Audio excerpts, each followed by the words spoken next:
Today, I'm going to talk about a word that I have been avoiding and wasn't really going to talk about until I said, you know what? Let's just talk about the elephant in the room.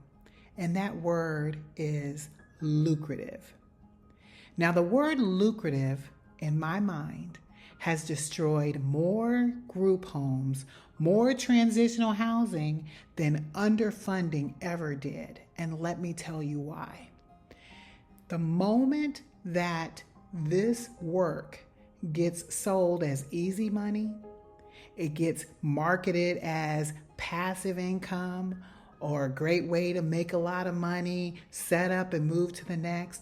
The moment that people enter this space chasing returns instead of responsibility, someone is going to get hurt. And it is never the investor who pays the price first. It's always the residents, it's the staff, and it's the community. So welcome to Live for Free, the channel where we talk about purpose-driven property, transitional housing, and how to build successful programs that protect people while still being sustainable and compliant. And today, we're going to talk about one of the most dangerous narratives in transitional housing, and that it is the work is lucrative. Not that it's sustainable, not that it's mission aligned, and not that it's fundable when done well, but that it's lucrative.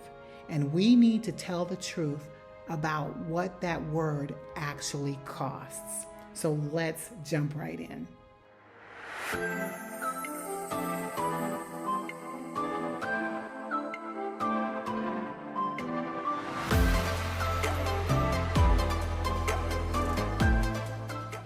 Now, when I think of that word and why it's so dangerous, I want you to understand that group homes can be sustainable. They can be well funded, and they can support staff, residents, and operators with dignity. But lucrative suggests something completely different. What it suggests is excess. What it suggests is margin without meaning. What it suggests is return without responsibility. And that is where the danger begins. Because this work is not simple. It's not light, and it's not hands-off. This work demands leadership every single day. So when I think about people who come into this space and they hear that word, even if their heart is wanting to do it, but they hear that word tied to it, somehow it dilutes the right thing to do and makes the focus all about the money. But it's not. Once you understand, and my job as your mentor is to help you reset that. Even though your heart is right, you have good intentions, that seed has been planted in your head. So my job is to put some weed control on that seed that was planted in you about it being lucrative, because that's not what this is about. Are you blessed as a result of it? Yes, those things can happen, but that is not our focus. So let's get that weed control and put that out so that that is not a thought that even is in there as you move into this space, because the real cost of running a group home or a transitional home, there is a cost. So let's talk about the reality that most people skip.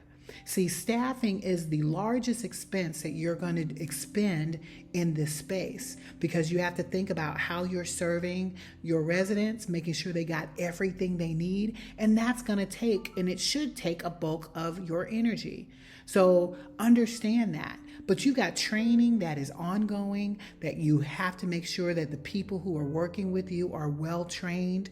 You want to make sure that you have the necessary tools for them to be successful. For who?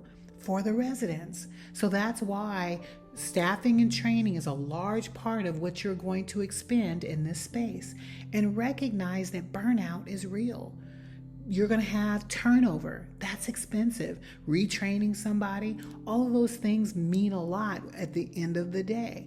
So even having the ability to make sure that what you're creating is compliant, because compliance does not pause when you're tired. You still have to be compliant.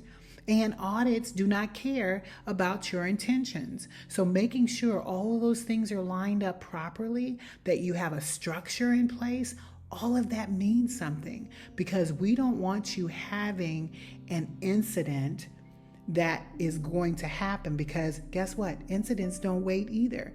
Those can be inconvenient, and they don't wait till it's a convenient time to happen. No, sometimes you get three. They say things happen in threes. Sometimes all those things hit you in threes. So being prepared for that, that's the cost of what you're creating. So I'm here not to scare you. I'm here to have a reality check with those of you who say you want to be in this space, because it will require something of you. But when your heart is right, you're doing it for the right reasons, you're going to stand the test of time. The money's not going to be the thing that's going to, even if you got a short month, even if you have to pull out of your own pocket to pay for something, you do that. Why? Because it's not the money that you're in it for. The model that you're creating is creating something that can stand the test of time. So my job as your mentor is to help you do that, and to make sure that you have systems in place that are not fragile. You have systems in place that are going to protect you from breaking when the pressure hits. That's why you want to make sure you've got the right person mentoring you in this space to make sure everything has been thought through well.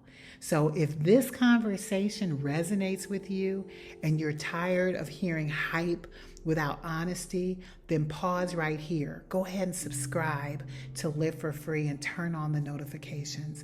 This channel exists to prepare purpose-driven leaders just like you for the real work, not to just sell you all this fantasy and lucrative riches that you're going to gain from doing this work.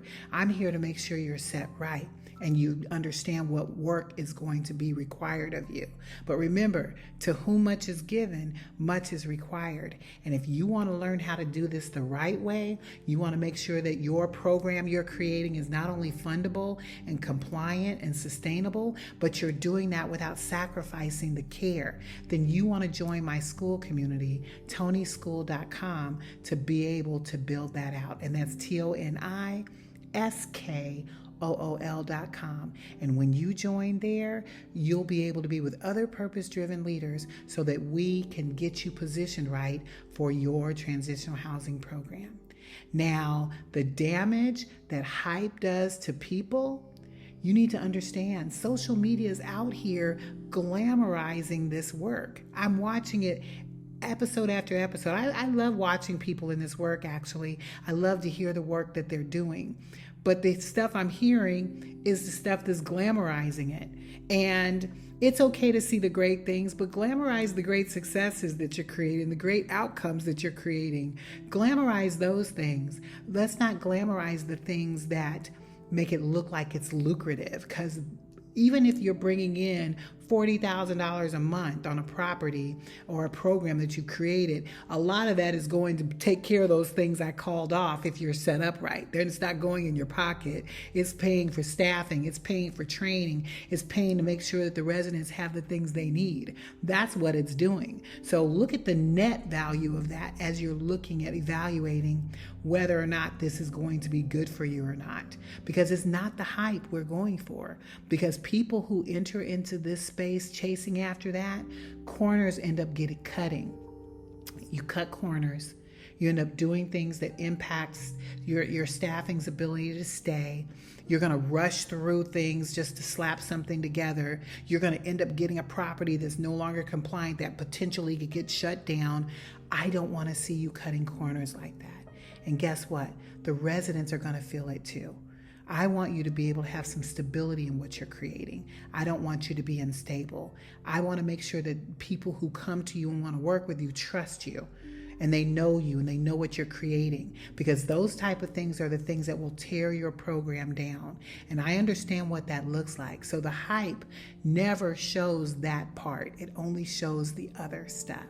So when you're looking at a program and understanding what success actually looks like, success in your transitional home actually does not look flashy at all. It actually may look boring to you because you've got boring systems in place that state exactly what's going to happen. You have clear documentation for all of your residents as well as how things run with your SOPs. You've got strong supervision, making sure that things are doing what they should be doing. You have consistent staff that's there working with you, volunteer or not, to make sure that your goals are reached. And you've got residents who are stable instead of being cycled out.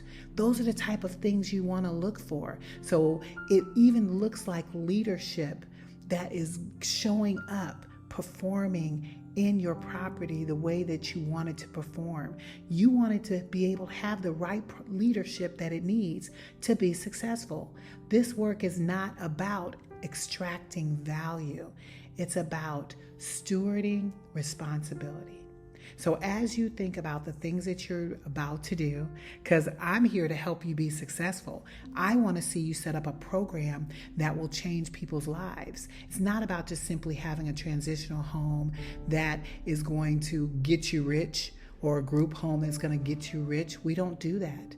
They are here about making sure you have the right assignment. So if you're serious about building a program that lasts, protects residents, and honors the responsibility of this work, then join us at tonyschool.com, TONISKOOL.com, because we are not here to get rich quick. We are here to do this well.